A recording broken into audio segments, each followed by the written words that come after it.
Hey everybody, it's Bust, and today we're doing battle in Wild with Boogie Down Paladin. And so the deck before you was meant to be a Corridor Sleeper deck. Corridor Sleeper, the early access epic card out of the upcoming Whizbang set. We're looking to use some of the one cost matters theme to get the Corridor Sleeper on board, and Boogie Down was a fantastic way to really go about it. It can either summon the Corridor Sleeper out of your deck, since it is a one-cost card, and then that's a very efficient usage of the mana, getting 8 stats along with 2 other units, and then it helps get it leveled up, right? The Sleeper needs to see 7 units die, putting 2 other cheap units onto the board that are probably going to trade in combat pretty quickly. Seems like it should be a nice little combo, a nice little set of synergies, just doing a lot of things that you want to be doing anyways.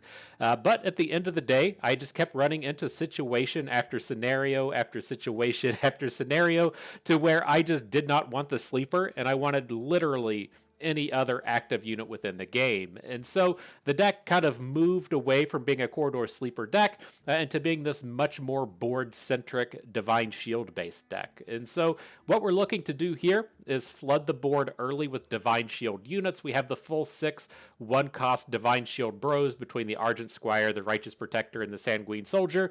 These are pretty good early and pretty good in the mid-game, since we can just drop it on turn 1 of the game naturally, as you would do with the 1-drop, or we can summon them down in the mid-game with either Boogie Down or with Call to Arms. After that, once we do get a fairly hefty collection of units on board, we have a lot of ways to boost those units up. The Rallying Blade to give the stats to the Divine Shield units, Funkfin also giving stats to the Divine Shield units, but the big play that we're going to have here would be the Crusader Aura. This is a card that will allow us to do just massive amounts of damage within a format that tends to have a lot of Reno Jackson in it. And so if we manage to have 4 or 5 units on the board, getting multiple attacks in turn after turn with Crusader Aura, then we should just get the stat line we need to just deal those massive chunks of damage that you have to be able to do to beat a Reno deck. Outside of the Crusader Aura, we do have a little bit of top end on top of it with the Bolvar 4 Dragon, giving us a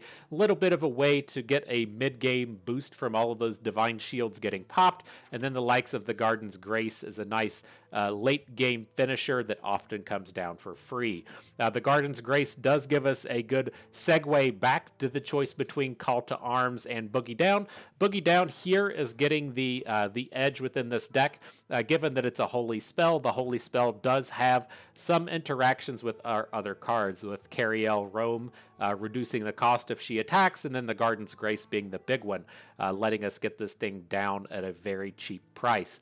Otherwise, this deck has a little bit of interactivity in it between Gormok and the Rallying Blade, has a couple of spells that can come out and boost our units between the Hand of a Doll and the for Quel'Thalas.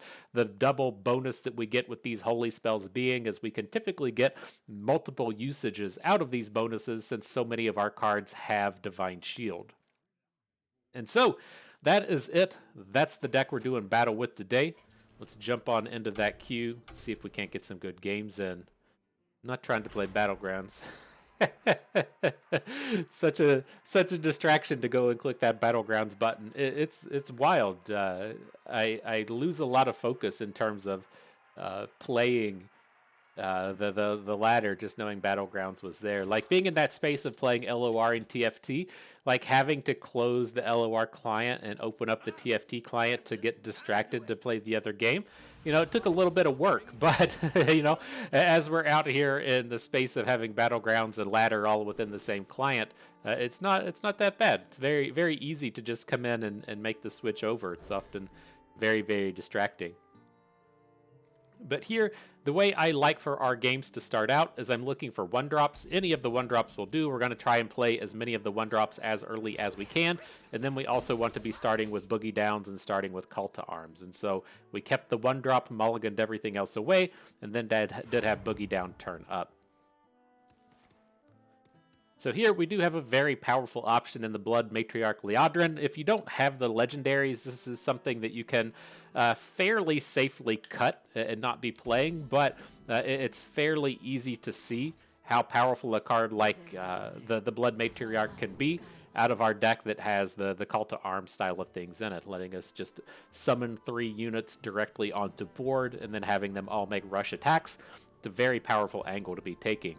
But in terms of these cards, the Seal of Blood is what I'm really looking at here. Give a unit 3/3 and Divine Shield, deal 3 to your hero. We should be pretty safe in terms of health. Otherwise, the Librum of Justice could be a decent way to kind of clear out the opposing board if they have a big taunt in the way or something. But I'm not entirely certain what this priest deck is looking to do. And it feels to me like the Seal of Blood is probably just a little bit more generally good in the sense that, like giving our unit stats at any point of the game is fine, but running into a big taunt unit is not necessarily something we'll see. Is this like Res Priest? I'm not certain what we're about to see. See some Barns come out. What does this dum-dum do? If you had 7 boars die, equip the Sword of Truth. It's okay. Well, this is still a reasonable spot to boogie down. I would like to keep as many Divine Shields as we can. So if he does come at us with an AoE, then we'll hopefully be safe in the face of that. And now you do get to see some of the usage of the Blood Matriarch, letting us summon up these units and then immediately attack. You want to hang out, bud? We got a cat trying to hang out. It's a dumb one. You move so you can pick him up, and then he walks away. Uh-oh. Is he going to get the sword? Is he going to sword us here? I mean, you probably just want to start attacking, right? might as well just finish the game. Like, I guess it is tough. You know, does he have a boar in hand? All right, we'll take the clear on board, I guess. Just get in as much face damage as we can. No reason to let him... Oh, we could have just won. Oops. Little whoopsies. Yeah, sometimes you can just come out and win. You get a little caught up in the weeds. You get a little distracted by the cats. I think it's okay. I think we'll still make it through this one. Uh-oh. He brings in the silence. If he brings in the AoE. Uh-oh. Good thing we still got this sword, huh? Boom. A little sloppy, but enough at the end of the day.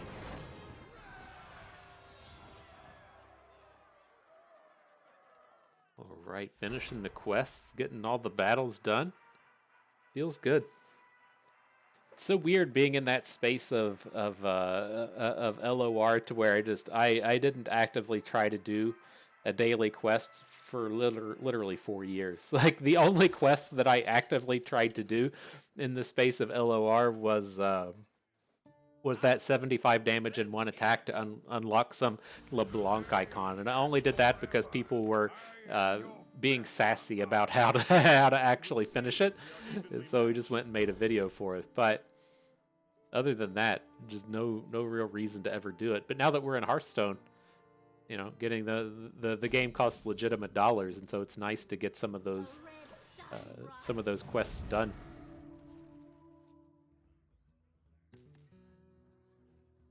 All right, though, but here you can see with this hand, this is one of the things that does worry you a little bit with this style of deck, in that there's a very real chance that we have a non-impressive game here, right? We get to have this reasonable board-centric start. Next turn, assuming opponent doesn't do anything, we can just fling at him with all of our units because of the Blood Matriarch. But, we really need the activator part of the deck, right? We've got the base, we've got the units, we've got the Divine Shields, but we don't have any of the buff cards right now. And you do kind of need to draw both halves of the deck to really make these things pop off. So we're going to need to find something, right? We need to find, ideally, a Crusader Aura, but a Bolvar wouldn't be terrible. Even a Rallying Blade would be pretty okay.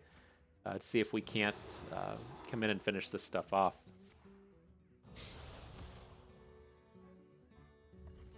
And I am still very unfamiliar with whatever Demon Hunter is doing. I honestly... I have 0 games played with Demon Hunter, I believe. So it's tough.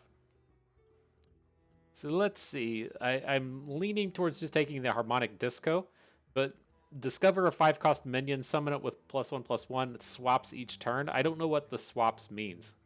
Right, this is a spot in LOR where I could right-click the card and see what the other part of the thing is, but I can right-click here and nothing turns up. But I think we're probably, with the way our hand has kind of come together here, just looking for ways to spend a bunch of mana. Oh, discover a 1-cost minion and summon it with 5/5. Okay, so either way that'll be fine, right? So it either summons a 1-cost minion with 5/5 or it summons a 5-cost minion with 1/1. Seems reasonable. Reasonable way just to come out and spend a load of mana.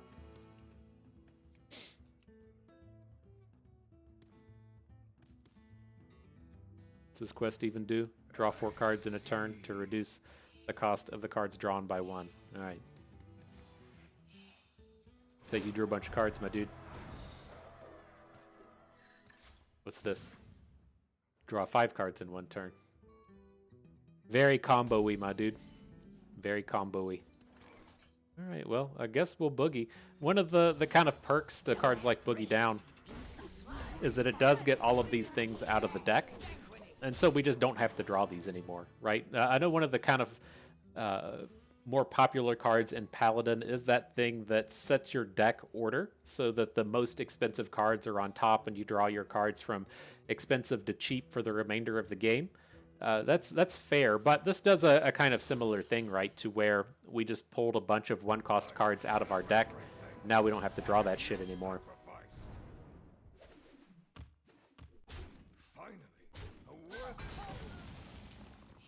Alright, something cool turn up. Cariel is kind of fine. Having the rush unit to be able to take one of these birds down. Dropping the price on Harmonic Disco isn't that big of a deal. Kind of am interested in just picking up the expensive unit, though.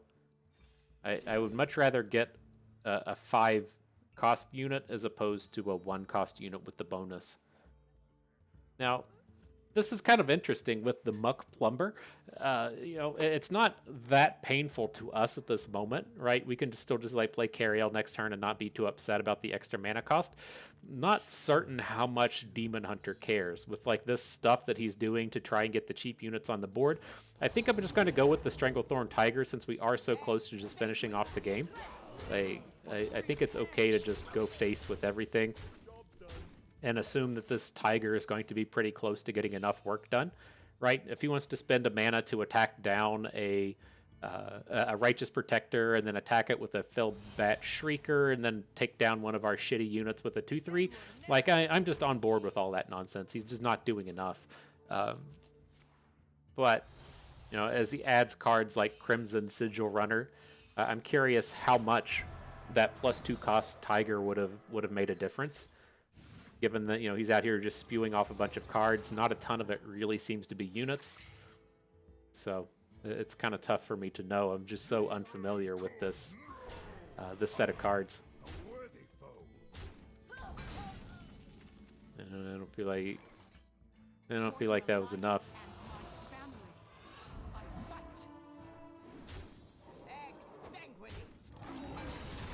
All right. Got the unit off the board. Plenty of damage left over. It's I remember in LOR seeing a Kaido talk about a lot of the players that he has to interact with on Reddit and on his stream, in the sense that they just don't want to finish a game, right? They just want to like sit down and do their cool thing while the opponent does their cool thing, and then on like turn 15 somebody accidentally wins. Like you just don't do anything to actively finish the game. You're both just kind of playing a little bit of solitaire as you try to do whatever obnoxious thing your deck is trying to do. And that's what that game felt like. I mean, I'm sure the Demon Hunter was doing something. It just felt like he wasn't really doing anything worthwhile. It was just out here kind of fucking around, drawing a bunch of cards, you know, really playing the game. Just playing all kinds of stuff, you know, but not actually doing anything to win.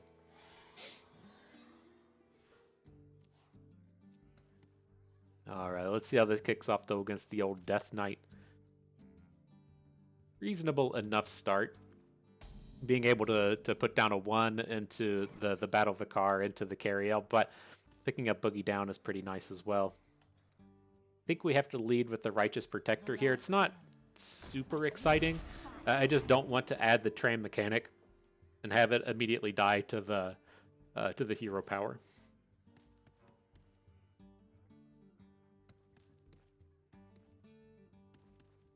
We'll see. Like, we're definitely playing a card on turn 3, whether or not it's Cariel or the Boogie Down. Not entirely certain which one I want to drop, though. What's this? The next time you excavate, resummon this. All right, we'll just leave that guy up. Wouldn't be too crazy to want to pick up a holy spell in this space with Cariel in hand. I kind of like the Blessing of Wisdom. If it's going to be free, it just gets so much more value. The free Divine Strength is kind of okay, but I don't really feel like we're going to be in too many spots to where we can't win a combat. So we'll just draw a card. Nothing wrong with drawing a card, right? We saw the we saw the Demon Hunter do it last game.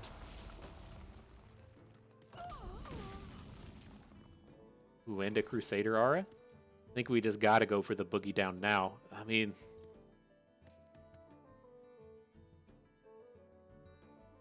just I'm getting blinded a little bit by our ability to come out and cheat on mana, right? Just being able to play Cariel, and it's like, oh man, I can I can reduce the cost of 3 cards in their hand. Are you serious? But I just don't think it's time to pull the trigger on that. I want to get our width, and if opponent keeps fucking around not doing anything, we can just drop the Crusader Aura and really start to pop. And then it does still leave us in the spot to where, you know, if it doesn't, ugh, that's nasty. Opponent wasn't fucking around as much as I gave him credit for. But it does give us the spot to perhaps also play Funkfin.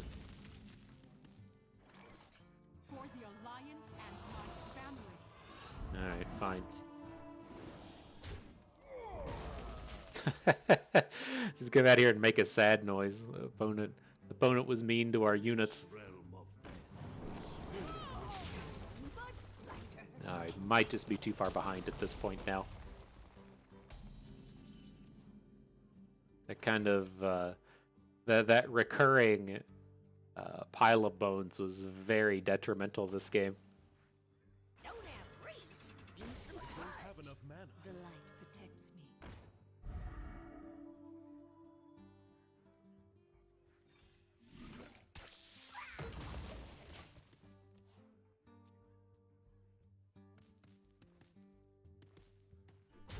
Big old bummer.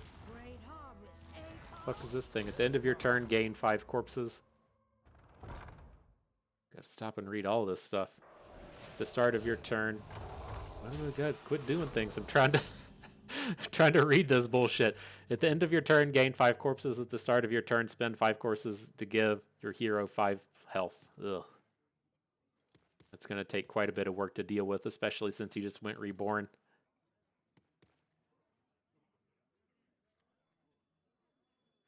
What would Uther do? And the other pain point here, well, I guess we can still kind of cast all of our spells. I really want to get the Garden's Grace down this turn. But our unit already has Divine Shield. It's not spectacular.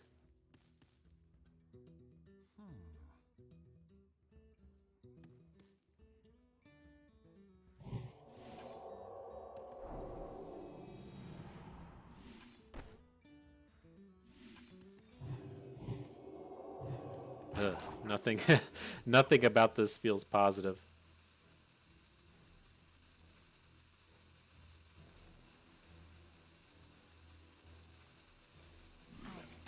Oh, that was the lowest health one, huh? Oops. I thought I set that up to where we were going to be able to take the Maw and Paw off the board, but I didn't line that up right. Okay, we're done. GG. That is one of the aspects you will find with this deck. Seeing the thing come down to where he just gets to AoE our board.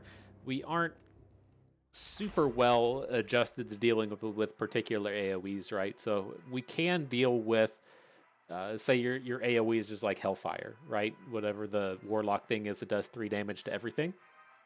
We are very well accustomed to dealing with it, but something like Defile, it just kills all of our units. That thing to where it gets a bunch of rush units just kills all of our units.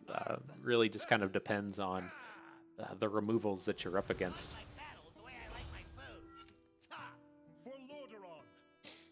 Alright, so with this one, I'm just going to hang on to the 1 Boogie Down. We have to have some kind of early play to just get a little bit of board presence. We can't just wait until turn 4 before we actually do anything.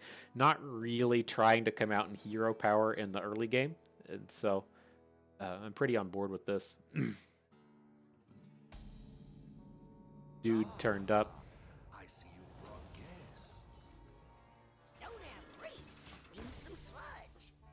So yeah, I didn't talk a ton about the difference between Boogie Down and Call to Arms. It's a card set that is kind of tough in that you really want to have one in your opening hand, and then you don't really want to draw a second one. Like, getting a second Boogie Down can be okay, but depending on when you cast it, you may not even hit 3 units. It's very... with the way we mulligan and the way we sequence out our games, if we're trying to play a 1-drop on 1, a 1-drop on 2, a 1-drop on 3, that's 3 of them. Then we Boogie Down, that's 6 units, and that only leaves 2 1-cost cards remaining in our deck. And so it can be pretty tough to actually come out and find enough cards. And so here, it's not that bad. We should be able to Boogie Down into Call to Arms, but... any time that you're playing these cards and not hitting is just absolutely brutal. And again, the Boogie Down is a holy spell, so it's going to cheapen up our Garden's Grace.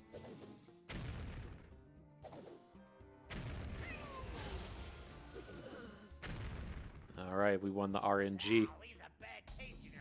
Sucks for you, my dude. So I think we want to go for the Boogie Down. The thing with Call to Arms is if we ever find the ability to hit what's her name, the Blood Matriarch, right? And then we can start attacking with the summoned units directly. So we'll see if that comes about. The downside is that you can hit battle Vicars and not be able to get the battle cry. Still looks like we're in pretty good shape here, though. He's just fucking around, not doing anything.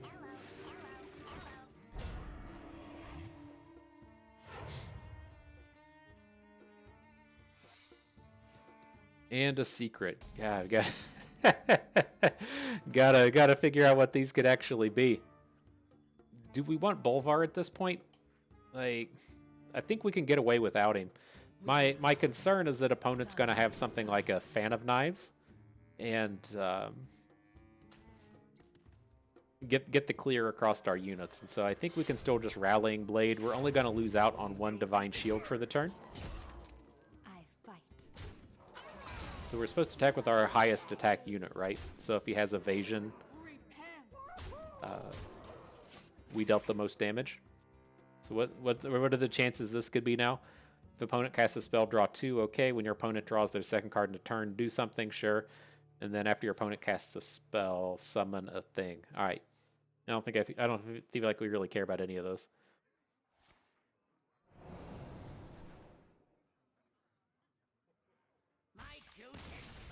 Cooked that goose. The goose is loose, my dude. All right, GG. Get ourselves into a final battle here. It's not bad. Like I mentioned, cutting the Blood Princess earlier if you don't have access to the legendaries. Bolvar is one that you can certainly cut as well. I tend to stand pretty close to not impressed with him. It's very tough to get the boards to where, like that one we had, is to where you're like, okay, well I have my 3 Divine Shield units on board. I'm going to attack, clear all the Divine Shields, and then Bolvar is going to get the bonuses after that. It doesn't work out that way as frequently as you would really like. So he should probably just be cut anyways, but if you don't have it and you're trying to craft this deck, don't bother. I wouldn't waste the the resources on him if you don't already have them. All right, final battle though. What do we got here? Some kind of mech priest? Oh, it's a automation thing. Has 1/1 for each other, so you're just gonna summon a bunch of those. Got it. I figured it out.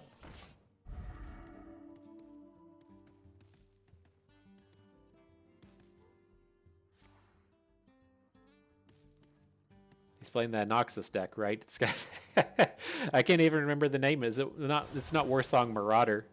It's something Marauder, I think.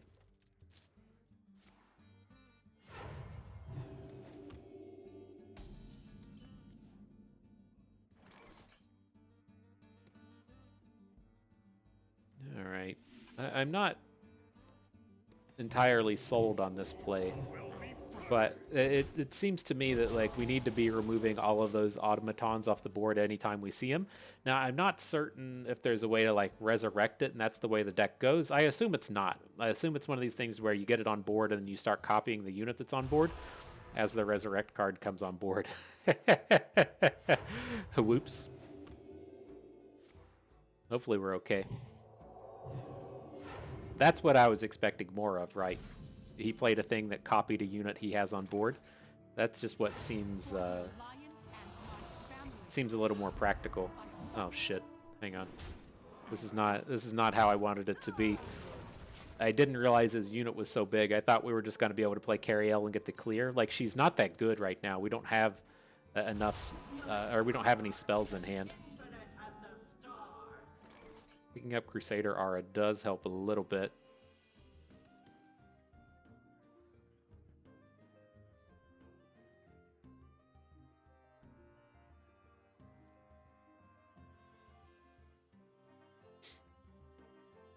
What would Uther do?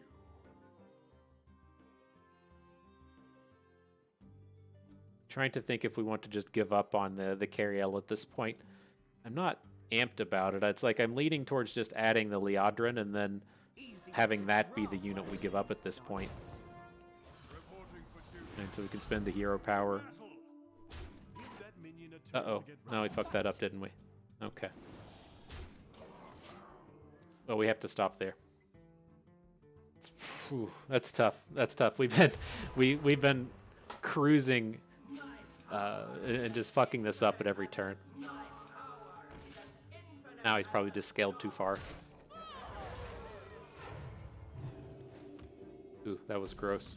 Everything we did there was just terrible. Now he did let us potentially get this Boogie Down going with the Matriarch on board. Might be able to get enough clear in this space.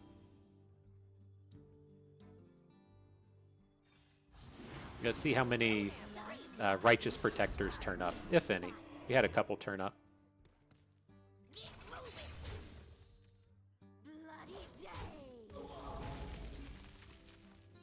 Alright, so we don't have the stats to clear anything else. This is gross. We don't deserve to win this game in any way, shape, or form. Maybe this Crusader Aura will carry us through. Like, if we actually hit 2 Righteous Protectors on that turn, I think we could have potentially done something. But that was gross. Say, hey everybody, my name's Bust. Watch me fuck this up. Now let's see. What does he have on board? If we kill one of these things, then we're he doesn't have the lethal. If he has 21 and then plays another guy that only gets him to 24. So we do have a little bit of potential in that sense. I'm leaning towards like adding Funkfin.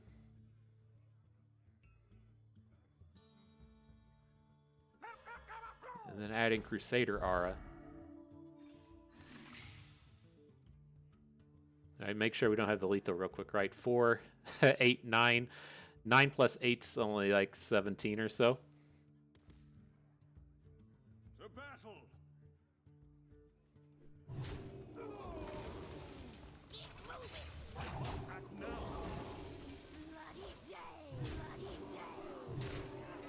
Okay, so this way we should still have some units on board. We had the Crusader Aura going. We can draw a little bit of stuff out of hand.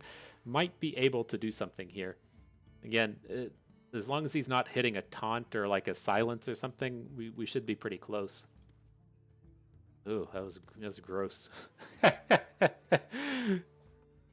It's one of those things to where if you're just playing by yourself on this toilet at work or whatever, and you make a bunch of terrible plays like that, you don't have to really worry about it a ton. But if you're out here trying to make content and stuff, you got to kind of live with it, You showed the world what nonsense you just did. All right, I think we're okay now. 6. No, we're definitely okay now. What did we get up to? 16 on board with another 3 out of the weapon. All right. Oof. I don't know. I don't feel like we deserve that one, but sometimes you take down that game, you don't win. We aren't out here playing chess or Go. The better player doesn't win every time out here.